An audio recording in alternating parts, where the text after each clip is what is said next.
campsite, parang overnight. Yun ang maganda. Mag-overnight tayo dito. So, welcome kung sino yung mga gusto sumama. Pero kanya-kanyang kanya-kanya kain ng pagkain. Oo, kanya-kanya tayo. Siyempre, kumbaga, ano natin, meet and greet natin sila. Yung place lang ang libre, no? Oo, pero yung kanya, tutulugan mo. Bayaran mo. Mag-overnight tayo eh. Oo. Pero actually pwede mag-tent dito eh. Ayun. Medyo limited yung... Bagay dito pala, boss, yung marami ng tent to. Ayun, marami. Ako naka-record to. Yung pala nga, baka makalimutan ko eh.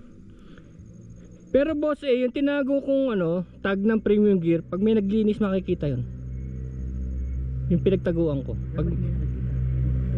Hindi, pagka tinago ko ng gusto yun, wala makakakita. Ilalagay ko sa ilalim ng mga gulong, hindi makikita yun.